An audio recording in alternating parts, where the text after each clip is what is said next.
The next topic that we are going to see is chapter 7, which is use of computer in social research, and then SPSS software. Okay, so you all know you are living in the computer age. Okay, when I was small there was no computer. I mean, at least it was not so common, and I touched the first computer when I was in 10th standard, whereas you all day in and day out you have so many computers in the library. Even in your home you may have, or there are so many internet centers where computers are accessible, and in a few years from now everybody will have computers. Each person will have their own computers. Okay, so the use of computer in our daily life itself is become very common. So it is only natural that computers are used in research also, because research is something which has you can make research very easy if you use the computer. Okay, so the use of computer in social research is very, very important. So every person should be computer literate, that is, you should be able to understand how to use the computer so that you can solve various problems. The thing is, in the last 25 years you can say that computer has transformed the way people do research, because you can analyze using computer software. You can analyze the data that is entered. It's easier for you to enter the data. Just imagine, before computers we had to type the data. If there was any changes you had to do manually. Now everything is computerized. So computer has made things easy. You can draw a pie chart, you can draw a bar chart, you can draw any graph or chart using the computers. So computers are very useful in different aspects of research. So we will see some of the ways in which the computers can be used for research. Okay, so here are some of the ways in which you can use it. So we have to understand what it can be used for. There are so many applications that are available. Even on your cell phones there are so many apps. So we have to think which aspect of the computer can be used for which type of research and which part of research. The same way you can use any computer program for research. For example, you can use an Excel spreadsheet, you can use the Word documents for making a questionnaire, you can use spreadsheets for entering data, you can store data, you can analyze data using software. So different programs can be used for different aspects of computer and for different aspects of research. Then you have to know the technical information. Okay, so you have to understand some technical things if you have to use the computer, and then you have to check whether the output that is coming from the computer is correct. See, once you can calculate things using the computer, but first you have to input the right formula for it to give the calculation. When you use the calculator will not make mistake, but when you use the wrong symbols when you calculate, the answer will be wrong. So it is the user or the researcher who has to use the right way so that you get the right output. And then you can use the help of computer programmers. See, when we were talking about research proposal, we were budgeting for personnel and people. So if you think that a computer programmer will be useful for your research, then you can get a person who can be used for data entry as well as for programming based on your research needs. And then there are so many other aspects of long-term consequences when you use the computers. So each of these should be taken into your consideration when you do research. So some of the common ways in which you can use computers for your research are listed here. The first aspect is the introduction and symbolic representation of social data. What is social data? You get data from various places and data from the society. So this data that is obtained by the researcher, it has to be entered in the computer. See, this topic is about the use of computers in social research.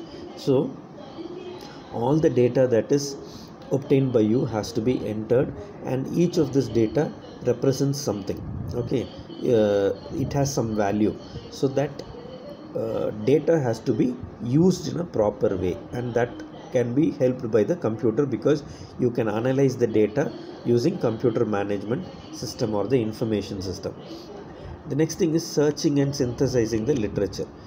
Not just collecting data and entering data, but it helps you in getting the data, searching for the data and analyzing the literature.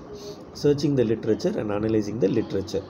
You see, we already know that the internet has a lot of research journals. So I already told you the importance of keywords, and when you enter a keyword in a search engine, it generates a lot of research journals which has that specific keyword. So you can shortlist from that information and select the right kind of keyword that or right kind of journal based on your keyword that can be used for your literature review. And once you collect a lot of literature, you can actually use it, type it out or save it in a Word file, and you can have bibliography files for each of this. So there are a lot of ways in which you can use the literature by searching and synthesizing when you use the computer. Okay. And the third way in which you can use computer in social sciences research is by simulating, modeling and planning. Okay, there are simulations, computer simulation. You would have played computer games. Okay, so computer games is one type of simulation. You are simulating or creating people fighting or people or fish swimming in the water. Same way for research, you can simulate. See, when a doctor is doing surgery, they can do simulation surgery. Same way a pilot is piloting an aircraft, there can be simulation piloting. So like that, based on the treatment that you give for patients, you can use simulations, you can use models and plan it. All that can be done by the computers. So there are some examples which we can give. See, once the data is entered, during election time every year, the people collect data from a sample size, and then they do some calculation and project who will be the next chief minister or next prime minister. Same way, the number of coronavirus patients who we will have in India in the next 1 year can be predicted by computer models. So this is the way in which computer programs can help in simulating, modeling and planning as part of the research. The next thing is the management of data. See, data collection is one thing. Once you have collected the data as a researcher, you enter it in a spreadsheet or other data sheets. And once you have entered the data, you have to manage the data or use the data in a proper way. Okay, so after the data collection, you use the data in a proper way for your research, and you calculate various things, and that is management of data. And software like SPSS can be used for management of the data. See, there are two types of data. One is the quantitative data and the other is the qualitative data. Right at the beginning of this subject, we talked about quantitative and qualitative. Quantitative is more about numbers, qualitative is more about words. So what is quantitative data? Quantitative data is nothing but all the information that you collect about a particular topic in number form. Okay, so you enter all the number form into the computer, and it can do data manipulation, storage and presentation. So once the data is entered, the computer can manipulate the data, it can store the data and present the data based on whichever program you have selected and you have run. Okay, so all this analysis of the data can be done by all these different kinds of software. The common one that you can use and which is part of your syllabus is the statistical package for social sciences, also called as SPSS. There are other systems like the statistical analysis system or the SAS, then Microsoft Excel, Minitab, Systat. These are some of the statistical packages that have been created mainly for social research. Okay, social sciences research. So you can use any of this, but the most simplest one, and also it's part of your syllabus, is the SPSS or the statistical package for social sciences. So this will help in analyzing the data, especially the quantitative data. Next we have the analyzing qualitative data. See, what is qualitative data? Qualitative, as this thing says, it's textual data. It is in text form. Okay, so we have a lot of data which is in the text form. which is word form. Okay, so this is usually in the word format, and that can also be understood by the computer.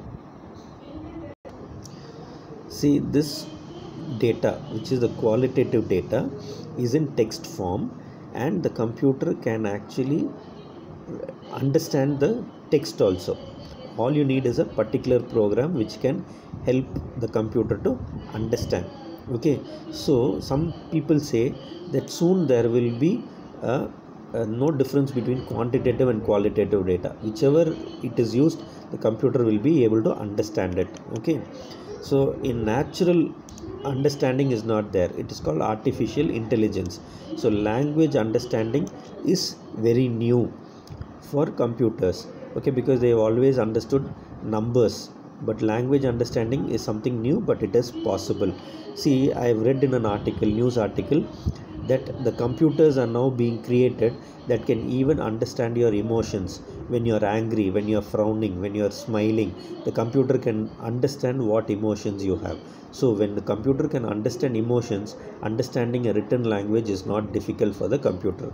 So with the use of artificial intelligence, the computer will be able to understand language quite easily. So based on the language understanding, we analyze the textual data or the qualitative data. So there are four things that we are going to see about, especially about textual analysis or qualitative analysis. See, the first part or the basic thing is that machine should read the text. So till now, or till some years back, the machine was not able to read the text or words. It was able to read only numbers. But now encoding the text for machine reading has been possible. The machine or computer is now able to even understand the words. Okay, the next thing is the organization. See, entering data, you have entered age in one column, sex of the person in one column, address of the person in one column. So when you do like that about numbers, the computer is easily able to understand the numbers. It knows what is the total age or average age. It can calculate. Same way about the text also, if you enter in specific fields, then the computer will be able to understand it and process it. So that is called organization. It's not the organization, means not the type of organization, but it is the way in which you enter the data, the sequence or the format in which you enter the data, or the place in which you enter the data.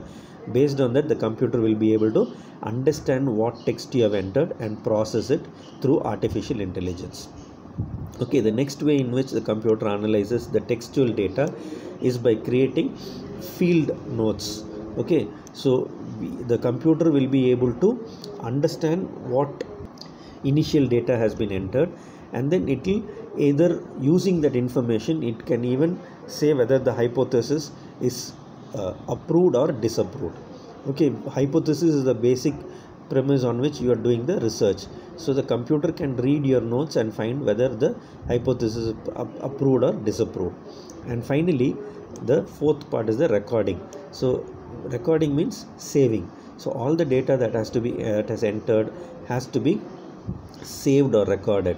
So some people can use the typed content as material, but you can also use tape recorder, video equipment, or other material, cell phones for recording, that can be converted into textual format and can be used for your research data. Okay, the next thing about the computer is the use of graphs. Okay, we know that the computer and the graph is very close. That means for any research article, you have seen graphs, you see pictures, you see diagrams, you see pie chart or bar chart. So how is it made? It is made using computer software.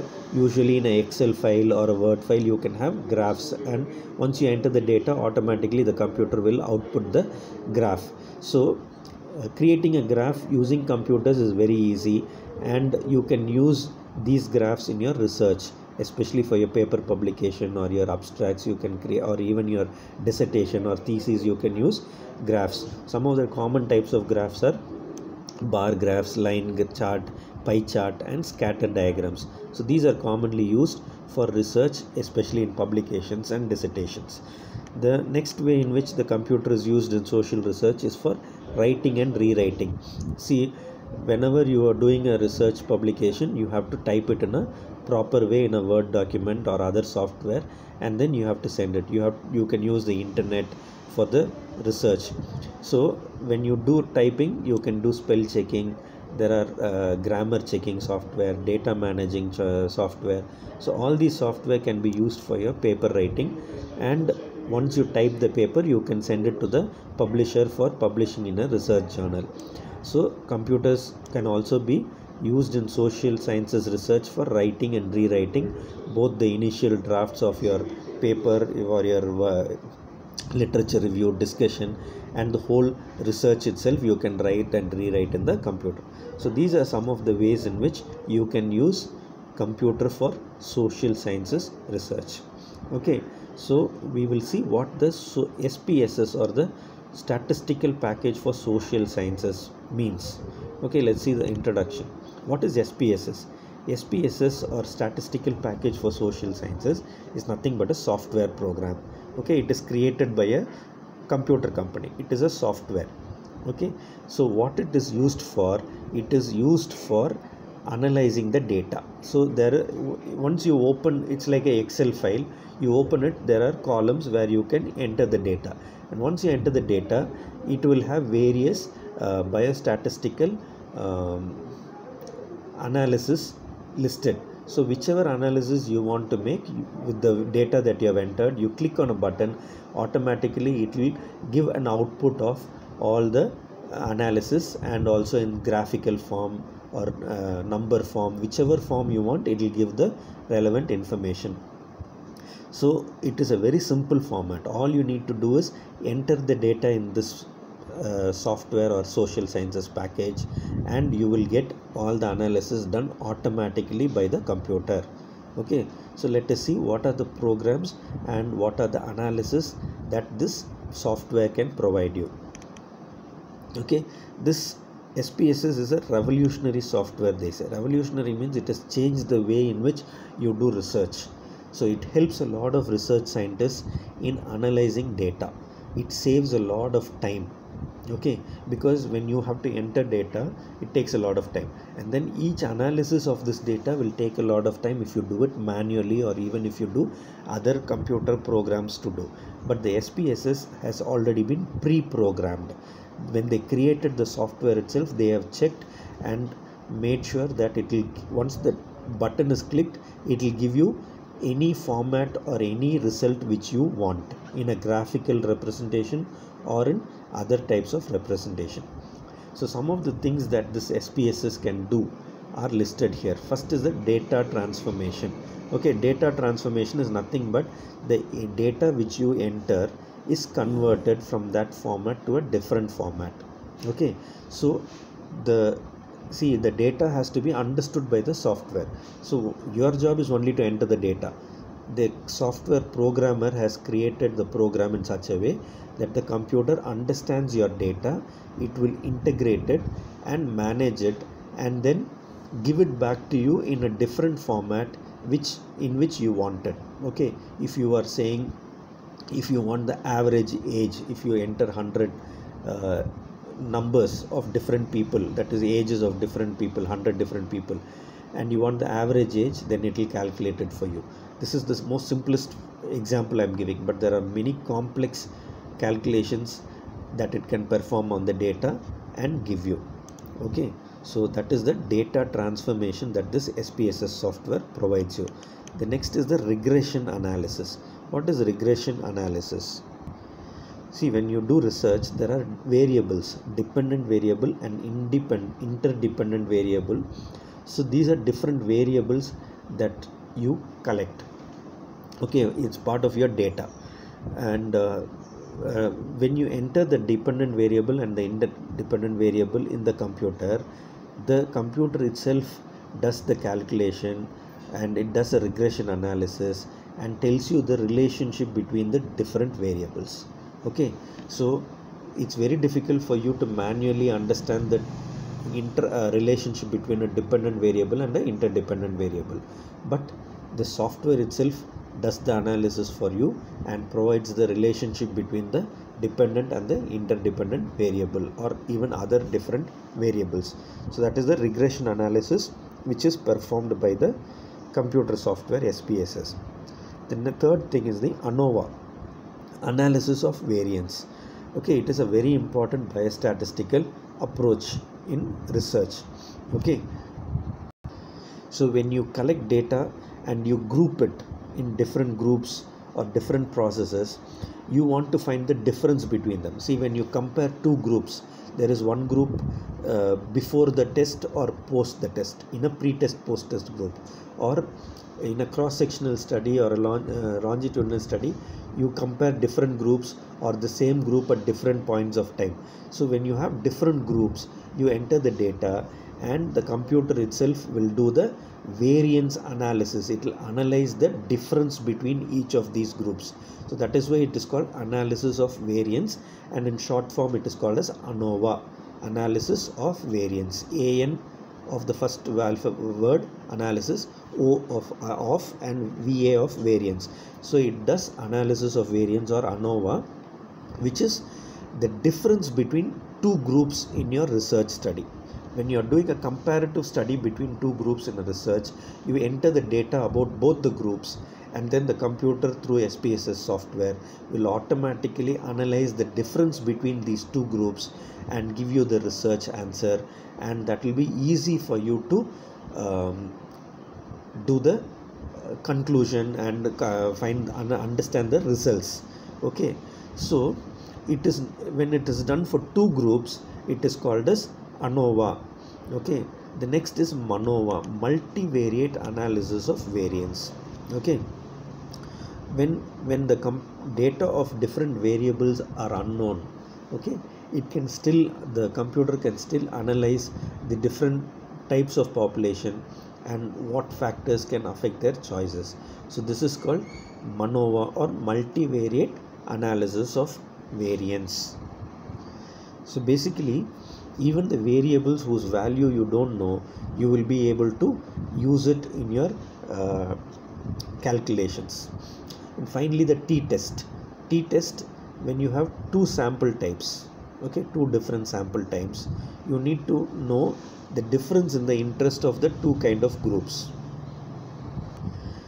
Again, we can talk about the pre-test or post-test. Before the test, what samples or two groups. When you compare two groups, there are two sample types there. Okay, if you compare two groups, there are two sample types, and you use the t-test to find out the difference in the interest of these two groups.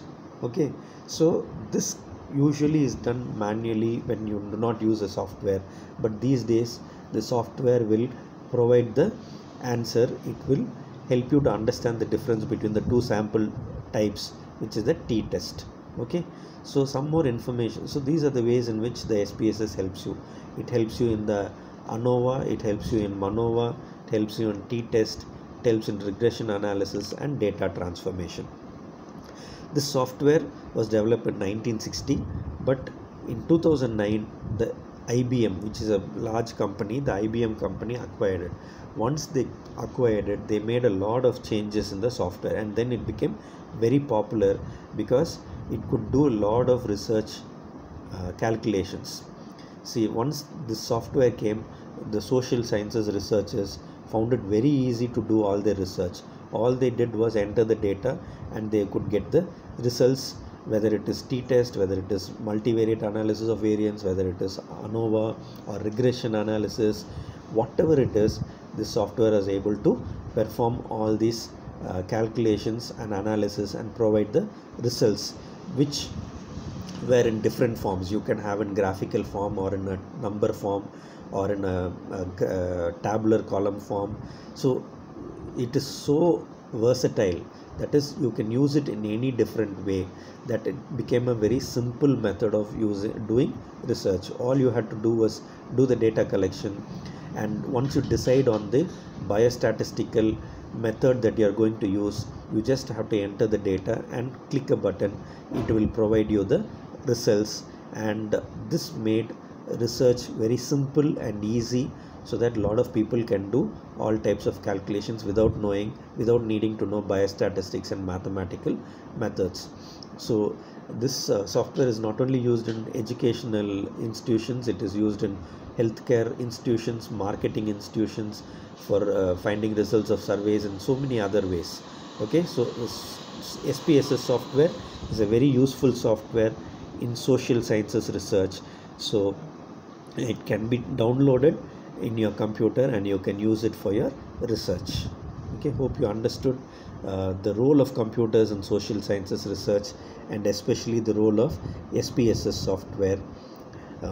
Once you come back to your institution, we can download it into your computer and we can do some calculations, basic calculations. That is some practical aspect that we can do later on. Okay, thank you. So we have finished this chapter also. See you in the next chapter.